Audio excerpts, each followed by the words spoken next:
All right, well, we are in 2 Corinthians, as we have been for a few weeks now. We did half of chapter 11 last week. We're going to try to finish up chapter 11 tonight, if you want to find your place there.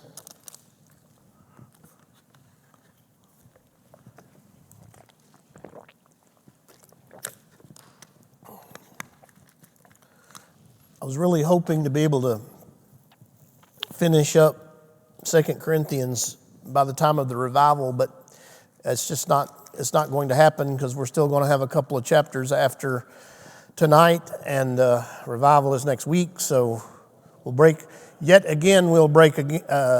week, and then we'll come back, and hopefully, if everybody stays well and they don't shut the world down and the Lord tarries his coming, then we will finish a couple of weeks after that. What? Freak snowstorm, yeah. Or tornadoes. I mean, this is a weird weather-wise. Oklahoma, is a very, you get tornadoes, you get blizzards, you get, I don't know. Where I grew up, we didn't know what snow was. We saw snow maybe every other year, just a dusting, And you go out and try to make a snowman, it's really more like a mud man because there's not enough snow to make a snowman. But anyway, so in 2 Corinthians chapter 11, Paul is addressing the false teachers that had come in and basically attacked his ministry, his character, and tried to lead the Corinthians astray down this path of really false doctrine. And by doing that, the way they did that was really to try to discredit Paul and his traveling companions and say, look, they don't really know what they're talking about. They're not that great. That's why Paul didn't even take a salary when he was with you. They don't really, you don't want to listen to Paul. He doesn't really know what he's talking about. The gospel he preaches is way too simple. Nobody can get to heaven that easily. There's got to be a catch somewhere. And so Paul is really, in this section of the letter, he's really addressing his critics and the Corinthian church, who's the minority of the Corinthian church that had followed these false teachers, to say, look, y'all need to kick them out of Corinth and listen to me because I'm telling you the truth, kind of deal. And so we're going to pick up kind of that same thought that we were talking about last week, but we're going to pick up in verse 16 of chapter 11. Paul says, I say again, let no one think me a fool. If otherwise, at least receive me as a fool, that I also may boast a little. What I speak not according to the Lord, but as it were foolishly, in this confidence of boasting. Seeing that many boast according to the flesh, I also will boast. For you put up with fools gladly, since you yourselves are wise. For you put up... Now, what's Paul doing here in 19? Let's look at this again. You put up with fools gladly, since you yourselves are wise. What's he doing here? Yes, right. He's speaking in sarcasm. That's right. He's speaking in sarcasm. You call me. My critics have called me a fool. And so bear with my foolishness just a little bit, since you're so wise, wink, wink. In other words, if you were all that wise, you wouldn't be listening to these false teachers. There's a little bit of irony, sarcasm there. Verse 20, for you put up with it if one brings you into bondage, if one devours you, if one takes from you, if one exalts himself, and one strikes you on the face. To our shame, I say that we were too weak for that. But in whatever anyone is bold, I speak foolishly, I am bold also. So Paul said, we've been accused of being fools by the false teachers, by our critics. So put up with a little bit of foolishness. I'm going to be acting a little bit foolish in the next few verses, he's going to say. Now, why did Paul say he was behaving foolishly? What was he about to do that was going to really be, in spiritual terms, foolish, we might say? What's he about to do in these verses? Yeah, so he's going to say, let me boast. All of these false teachers have won you over by their boasting. Well, let me boast a little bit. Even though, and what he's saying is, this is foolishness. Because as a Christian, as a minister of the gospel, I shouldn't be boasting about all that I've done in the Lord. But he says, I'm going to do it anyway. Now, why would he do it? If he just said, this is foolishness, why would he do it? Do what? To level the ground. That's right. So the false teachers had made their boast. We're all that in a bag of chips, and Paul, he ain't nothing. So Paul's going to say, well, if we want to go down that road, let me just give you my credentials, even though I think it's foolish. Now, Paul understood that he really shouldn't have to talk about all that he done. I don't know that my dad, as a kid growing up, I don't know that my dad, was just a storehouse of great pearls of wisdom. I can't say, everything I learned in life I owe to my dad. I could say a whole lot of what I learned. I looked at my dad and said, man, I don't want to be that, But one of the things that my dad said that stuck with me, he said, son, you can always tell those people that really amount to something by those people that are just pretending to amount to something by how much they have to talk about it. And that's always stuck with me. Like, beware of those people who are always talking about everything that they've done and everything that they've accomplished and all that, and name dropping. That kind of goes hand in hand. Oh, well, I know such and such, and he's this big guy, and then, I was here and I knew this big guy. Paul didn't do that. It wasn't his style to brag on all the things that he had done for the Lord.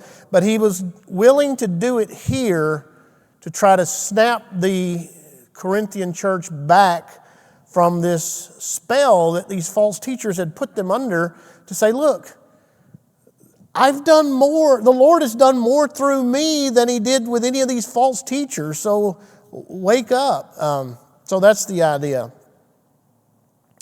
He makes reference to, he says in verse 20, you put up with it if one brings you into bondage. He's talking about the false teachers. If one devours you, if one takes from you, if one exalts himself, if one strikes you on the face. How had the false teachers brought them into bondage?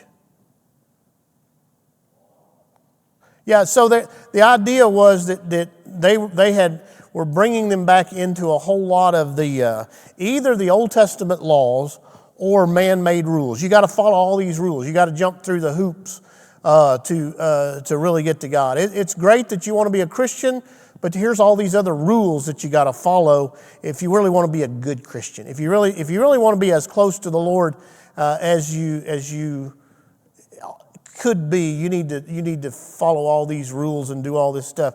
It's very much like Gnosticism, and there is a type of Gnosticism that exists in our modern day world. Gnosticism basically was this idea that I know a secret you don't know, and my secret is going to somehow get me to heaven quicker, easier, better, get me more rewards in heaven, get me closer to God. There's some trick that you don't know. There's some knowledge that eludes you, but I have it, you see. And so if you just come and listen to me and follow my teaching, you'll learn the secret, and then you can be close to God too. That idea still exists in various religious circles today, that I know some secret that you don't know. There's no secret. I don't have any secret. Nothing I can impart to you is a secret. It's all right here. I mean, read it and study it for yourself. I don't claim to hold any great secrets that I can reveal. Oh, let me tell you how to be a really great Christian. Well, yeah, I can tell you, or you can read the Bible yourself. I mean, it's not a secret, but Paul's critics were, we've got this secret knowledge, this secret way, and you've got to follow all these rules, all these works. Another gospel. Paul is often, beware of those who would preach another gospel other than the grace of the Lord Jesus Christ. And these were preaching another gospel. He says they bring you into bondage, they devour you, take from you, presumably money. And if one exalts himself, if one strikes you on the face, you put up with it. They lorded themselves over. Well, now I'm the teacher and you're the student, so you do what I say and you put up with it and you don't question. Beware of any leader who puts himself beyond question. Like, you have no right to question. I'm the leader. You have no right to question what I say or question my motives or question my teaching or anything because I'm the leader.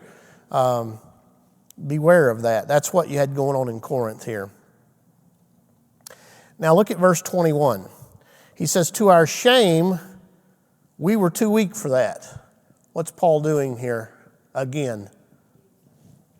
That same sarcasm. You see, Paul is he's getting that little dig in there. I like Paul because Paul seems meek and lowly and humble and gentle but Paul gets riled up, man, and he's like, yeah, we didn't come in and steal your money and give you a whole bunch of rules to follow and smack you around if you didn't listen to us.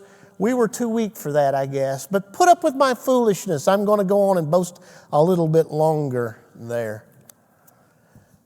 So he's saying we didn't take advantage of the Corinthians like the false teachers did. So does that mean we were too weak? Apparently that's what the false teachers would have said. But he's speaking again in sarcasm here. Questions on those verses?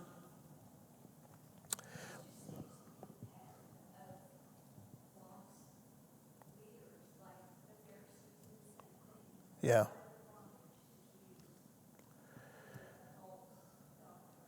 Yeah.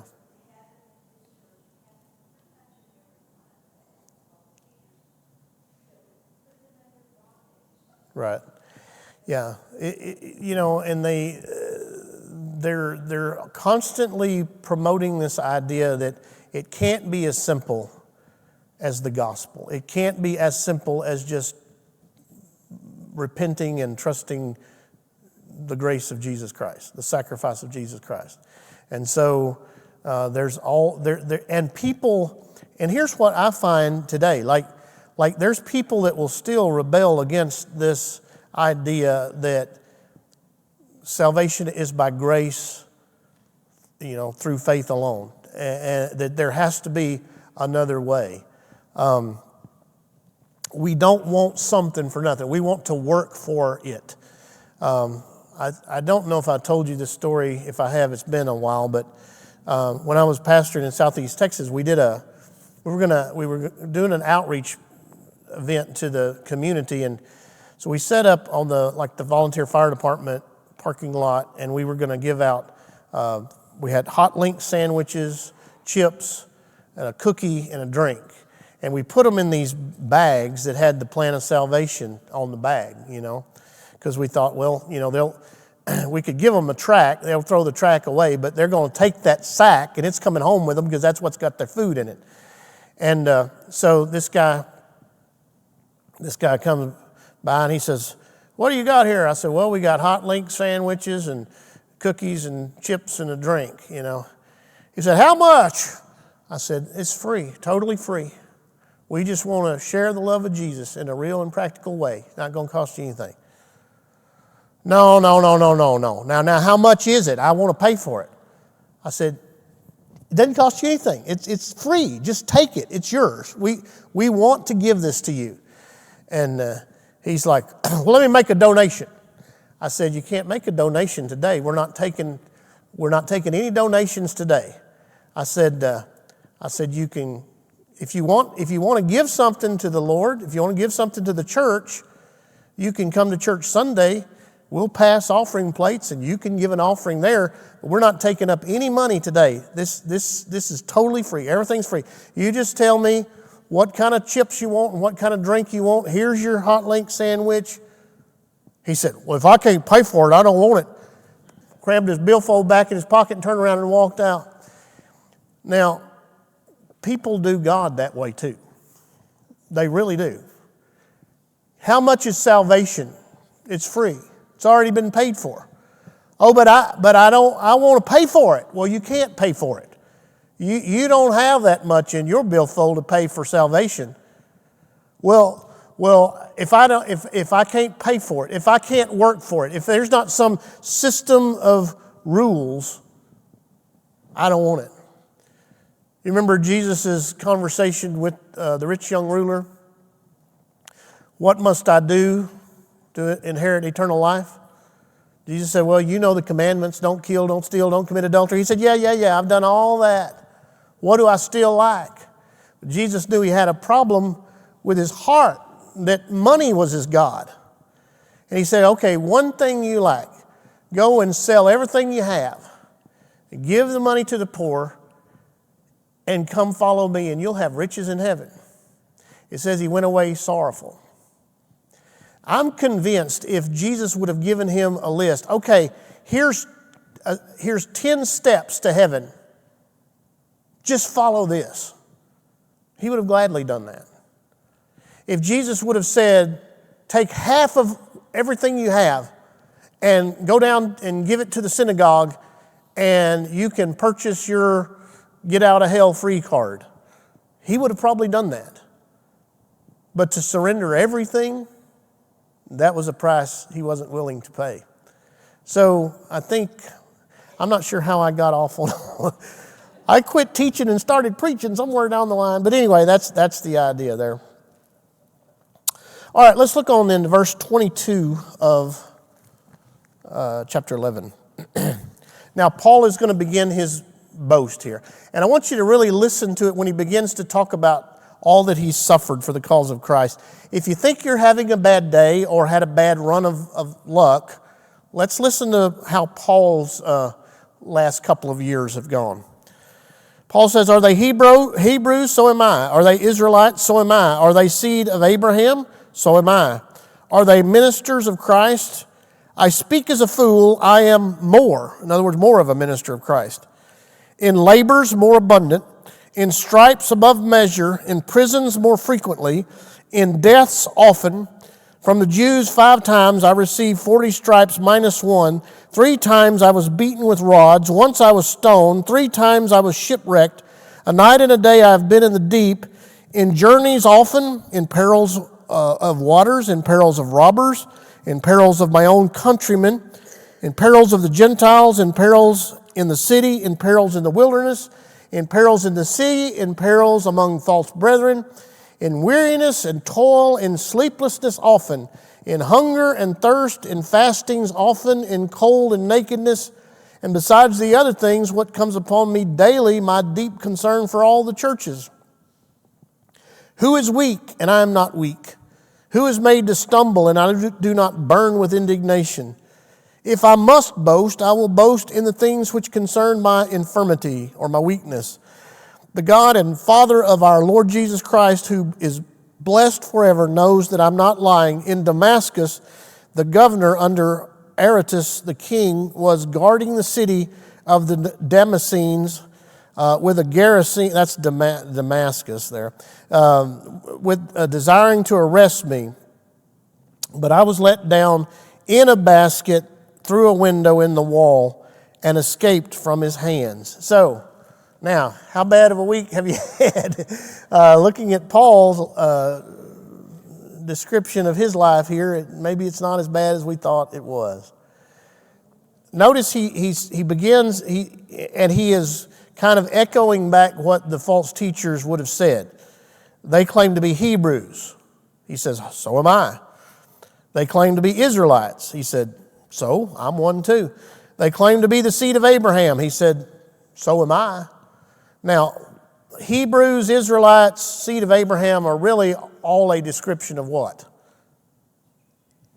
The Jews. Yeah, so it's really a description of Jews. Now, if you want to split hairs, and some commentaries have done this, Hebrews is talking about, okay, well, I'm pure blood Jew. Israelite, more the religious sense, or the nation of Israel kind of thing. Seed of Abraham, the true person of faith as Abraham was. Okay, if you want to split those hairs, you can do that. But really, I mean, if you say I'm a Hebrew, I'm an Israelite, I'm of the seed of Abraham, really you're saying the same thing. I'm a Jew. That's what you're saying there. So that's the idea. Now it's interesting, what does Paul cite as the validation for his ministry? He said, my ministry is legitimate. Why? Because I'm suffering. And I think that's, how different is that from the idea that is put forth by a lot of churches and ministries of today. Like, I'm legitimate because, we've got money, we've got. So here's the deal. Like, Brother Mark's ministry is legitimate because, we've remodeled this whole church and bought a new church van, and things are going well, and we've got money in the bank, and so that my ministry is legit from Jesus, right? No. We've been very blessed, but that's not what legitimizes my ministry. What would Paul say is the brand mark of a true minister of Christ? Well, the Holy Spirit, but here in this context, what is he saying?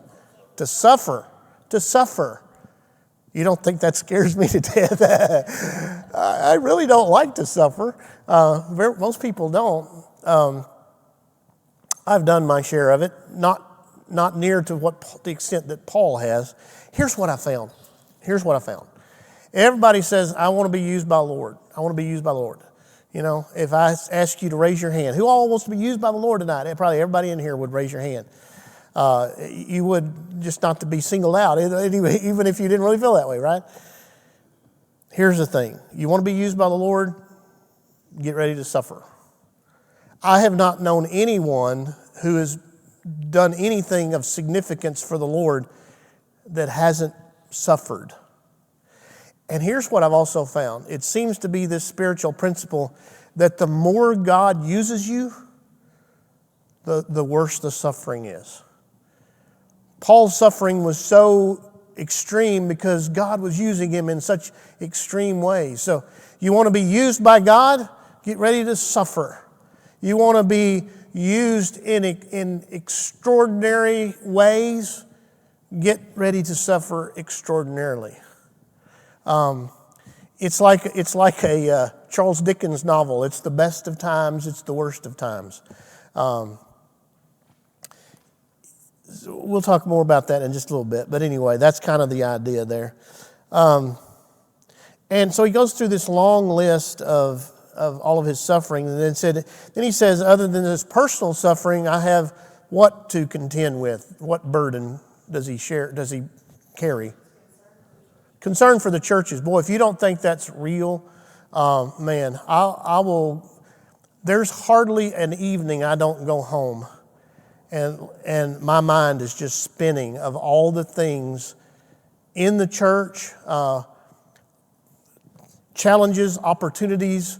All of you all, if you have a problem, if you hurt, I hurt. If you're sad, I'm sad. It's the weight is unbelievable. And Paul didn't have one church. He had all of them that he had started. So that's the idea there. Yes.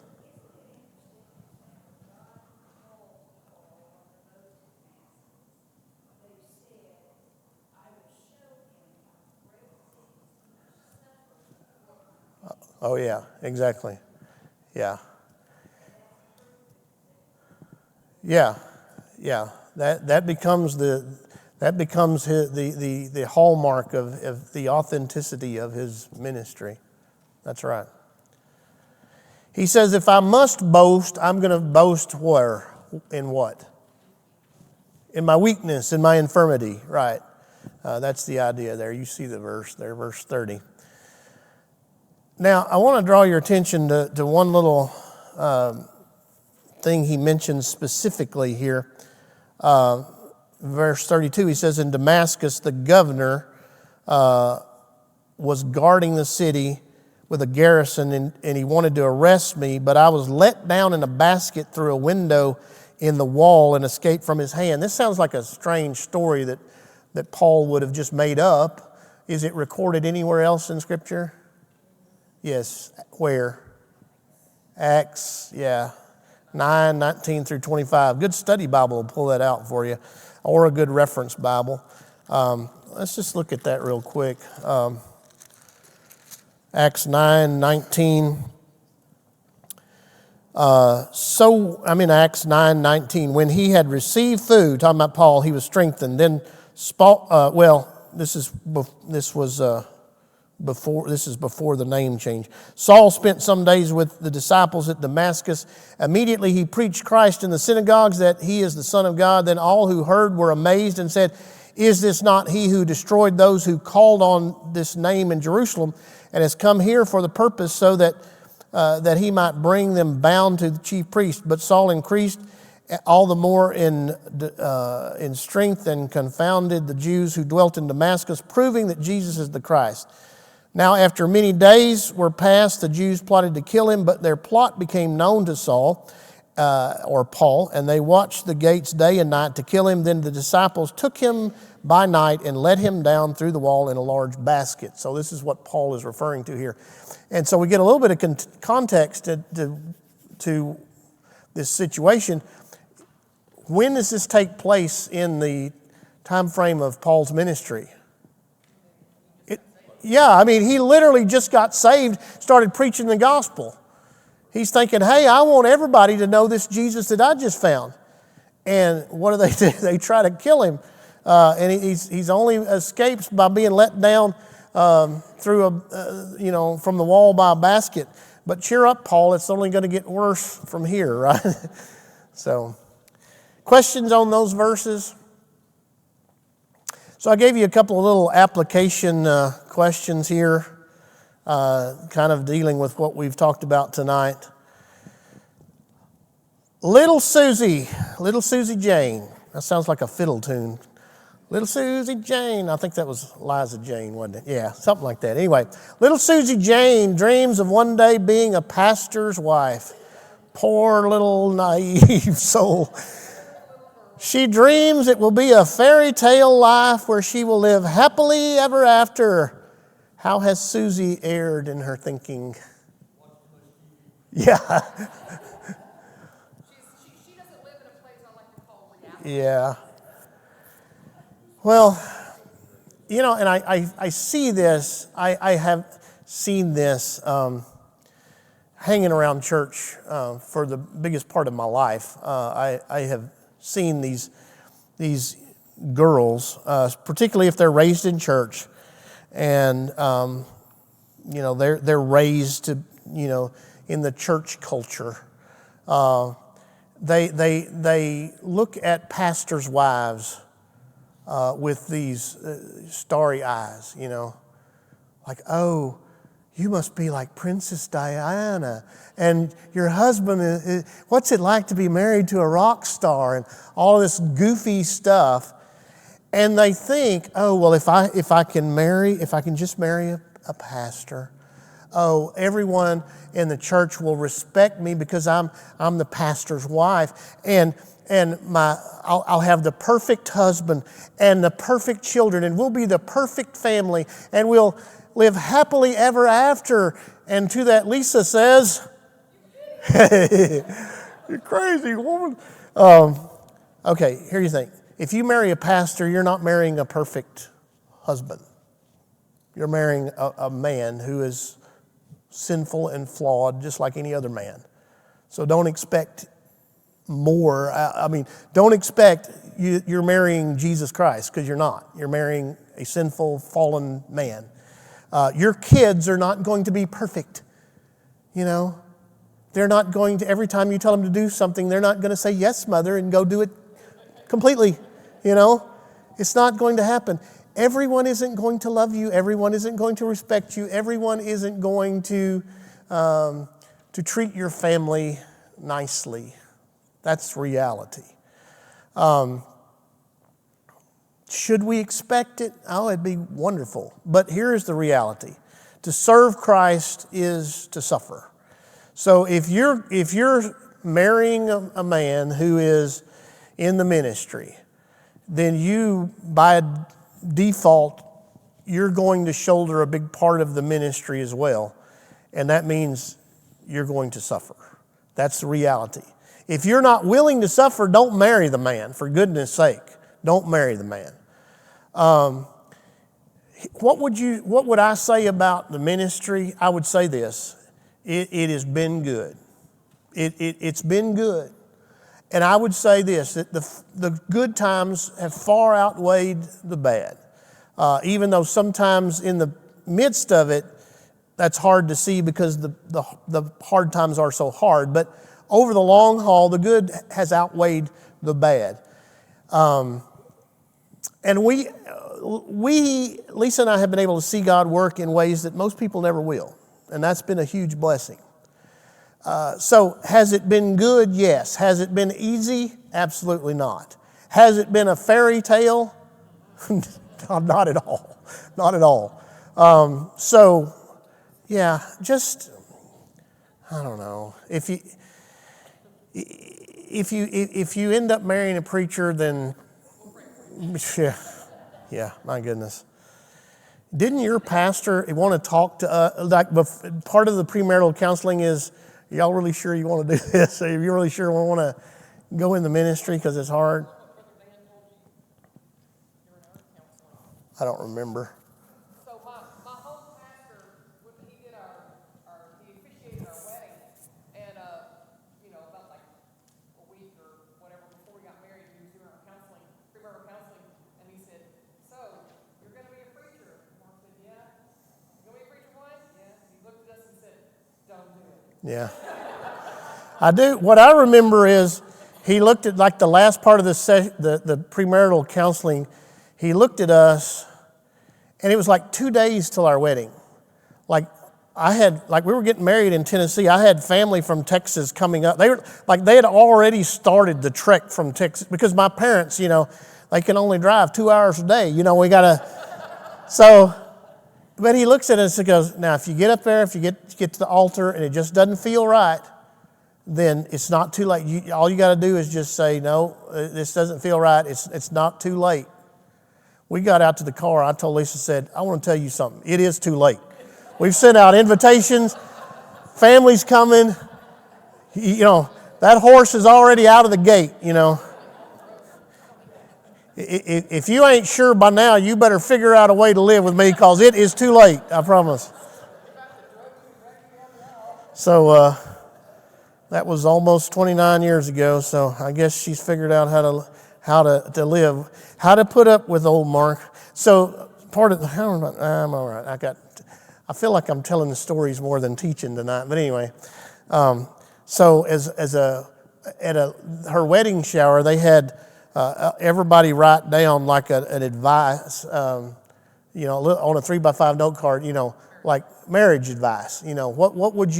What advice would you give to the new bride, Lisa, before her marriage? Well, my niece, who at the time was 13, something like that, 12 or 13,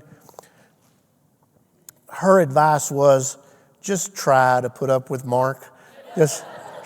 So she's been trying for 29 years. So that's kind of our running joke, you know.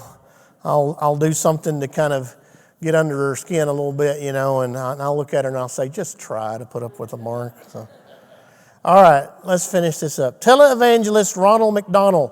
You see what I did there? See that I did there? Ronald McDonald recently said in an interview, I have 3 private planes and a condo in Florida. That ought to prove God is pleased with me and with what we're doing. How is Brother McDonald's reasoning flawed here?